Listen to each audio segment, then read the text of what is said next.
Student मैं शंकर कुमार, स्वागत आप सभी का जादूगर मैथ में। ये इंटरमीडिएट सेंटअप एग्जामिनेशन 2024 यहाँ पे देख सकते हैं हिस्ट्री का ओरिजिनल क्वेश्चन पेपर लेकर के हम आ गए। आप देख सकते हैं ये हिस्ट्री का सेंटअप पेपर है मेरे डियर साथियों।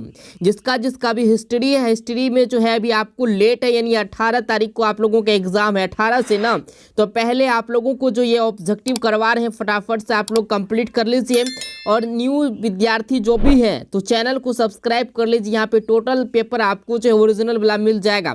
ये देख सकते हैं इंटरमीडिएट सेंटअप परीक्षा 2024, यहाँ पे ग्रुप ए देख सकते हैं। इसके बाद यहाँ पे टोटल ऑब्जेक्टिव आपको कंप्लीट करके मेरे डियर साथियों एग्जाम में जाना है, क्योंकि सेंटअप परीक्षा जो है आपको देना बहुत जरूरी होता है और पास भी करना जरूरी होता है। तो यहाँ पे पहला क्वेश्चन हम करेंगे, सिंधु घाटी सभ्यता में लोग अपने घर प्रायः बनाते थे। 50 ऑब्जेक्टिव आपको रखना है मेरे डियर साथियों। कितना ऑब्जेक्टिव रखना है? 50 ऑब्जेक्टिव आपको रखना है मेरे डियर साथियों। टोटल ऑब्जेक्टिव को कंप्लीट करके जाना है। यहाँ पे टोटल ऑब्जेक्टिव आपको कंप्लीट करके जाना है। सिंधु घाटी सभ्यता में लोग अपने घर प्रायः बनाते थे पक्की ईंट से। किससे बनाता था? पक्की ईंट से। ऑप्शन बिल्कुल जो है ये राइट आंसर हो जाएगा। इसके बाद आपके स्क्रीन पे दिया गया है मोहनजोदड़ो का मतलब है। मोहनजोदड़ो का मतलब है मृतकों का टीला। ऑप्शन बिल्कुल जो है ये राइट आंसर हो जाएगा। इसके बाद यहाँ पे है लोथल किस नदी के किनारे स्थित है? तो लोथल जो है भोगवा नदी के किनारे स्थित है। तो ऑप्शन बिल्कुल बी राइट आंसर हो जाएगा। इसके बाद यहाँ पे चौथा नंबर क्वेश्चन में टोटल ऑब्जेक्टिव को रट के जाना, क्योंकि पहले आप लोगों को दे रहे हैं हड़प्पा सभ्यता का विशाल स्नागर के अवशेष कहाँ से प्राप्त हुए हैं? तो ये प्राप्त हुए मेरे डियर साथियों तो ये मोहनजोदड़ो से प्राप्त हुए। ऑप्शन बिल्कुल जो है बी राइट आंसर हो जाएगा। इसके बाद आपके स्क्रीन पे दिया गया है, आप देख सकते हैं टोटल ऑब्जेक्टिव को आपको रट लेना है एग्जाम से पहले। हड़प्पा सभ्यता किस युग की सभ्यता है? तो ये सभ्यता मेरे डियर साथियों याद रखना, ये बिहार बोर्ड फाइनल एग्जाम में भी ये टोटल क्वेश्चन आपको लड़ेगा। इसलिए जो है सेंटअप परीक्षा का जो पेपर होता है कहीं ना कहीं 50% जो है ऑब्जेक्टिव आपको बिहार बोर्ड में भी पूछा जाता है। तो 5 का बिल्कुल राइट आंसर हो जाए कांस्य युग। ऑप्शन बिल्कुल जो है बी राइट आंसर हो जाएगा। इसके बाद आपके स्क्रीन पे दिया गया हड़प्पा सभ्यता का सबसे बड़ा नगर कौन था? हड़प्पा सभ्यता का सबसे बड़ा नगर कौन था मेरे डियर साथियों? तो ये था मोहनजोदड़ो। ऑप्शन बिल्कुल जो है ए राइट आंसर हो जाएगा। इसके बाद आपके स्क्रीन पे दिया गया मोहनजोदड़ो का उत्खनन किसने किया? मोहनजोदड़ो का उत्खनन किसने किया मेरे डियर साथियों? तो 7 का बिल्कुल आंसर हो जाएगा रखाल दास बनर्जी। ऑप्शन बिल्कुल जो है सी राइट आंसर हो जाएगा। इसके बाद यहाँ पे कनिष्क का राज्यारोहण कब हुआ? कनिष्क का राज्यारोहण कब हुआ मेरे डियर साथियों? तो 8 का बिल्कुल राइट आंसर 78 ईस्वी में। ऑप्शन बिल्कुल बी राइट आंसर हो जाएगा। इसके बाद यहाँ पे है पाटलिपुत्र की स्थापना किसने की? पाटलिपुत्र की स्थापना किसने की मेरे डियर साथियों? जल्दी से बताइए। तो 9 का जो आंसर होगा उदयन हो जाएगा। ऑप्शन बिल्कुल बी राइट आंसर हो जाएगा। इसके बाद आपके स्क्रीन पे है पुराणों की संख्या कितनी है? पुराणों की संख्या कितनी है मेरे डियर साथियों? तो 18 है, बी आंसर हो जाएगा इसका। ये टोटल ऑब्जेक्टिव आपको रट लेना है। जितने भी स्टूडेंट्स इस वीडियो पे क्लिक किए हैं फटाफट से आप लोग सभी दोस्तों में शेयर कर दीजिए। अर्थशास्त्र किस राजवंश के बारे में बताता है?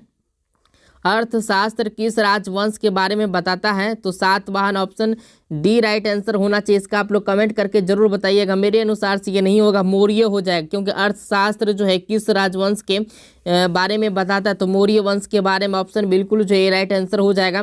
इसके बाद है कौटिल्य की रचना। कौटिल्य की रचना मेरे डियर साथियों क्या हो जाए? कौटिल्य का क्या रचना है?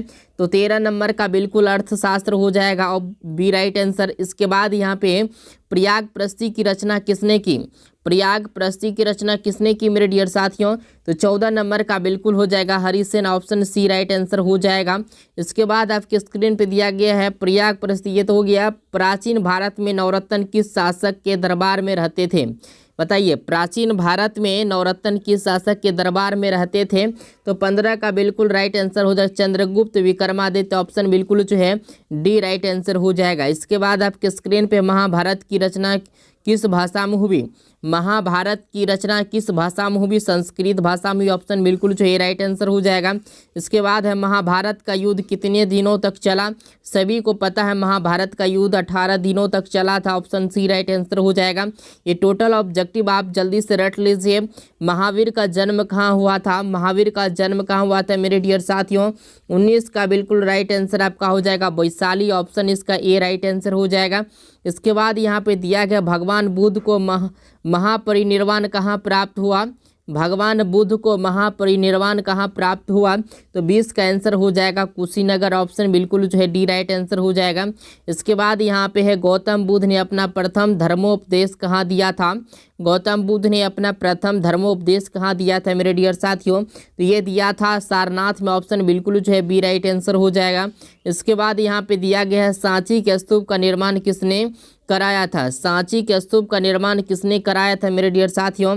तो 22 नंबर का आंसर हो जाएगा अशोक। ऑप्शन बिल्कुल जो है ए राइट आंसर हो जाएगा। इसके बाद आपके स्क्रीन पे यहाँ पे सल्लेखन की प्रथा किस धर्म में है? सल्लेखन की प्रथा किस धर्म में है मेरे डियर साथियों? तो 23 का बिल्कुल आंसर हो जाएगा जैन धर्म हो जाएगा। ऑप्शन बिल्कुल ए राइट आंसर हो जाएगा। इसके बाद है प्रथम बौद्ध संगीत किस शासक काल में हुई थी? बताइए, प्रथम बौद्ध संगीत किस शासक काल में हुई थी? तो ये हुआ था मेरे डियर साथियों तो अजात शत्रु काल में। ऑप्शन बिल्कुल ए राइट आंसर हो जाएगा। इसके बाद आपके स्क्रीन पे है किस देश में बौद्ध धर्म प्रचलित नहीं हुआ? किस देश में जो है बौद्ध धर्म प्रचलित नहीं हुआ मेरे डियर साथियों? जल्दी से बताइए। ये हुआ था ब्रिटेन में। ऑप्शन बिल्कुल डी राइट आंसर हो जाएगा। इसके बाद यहाँ पे बुद्ध चरित्र की रचना किसने की?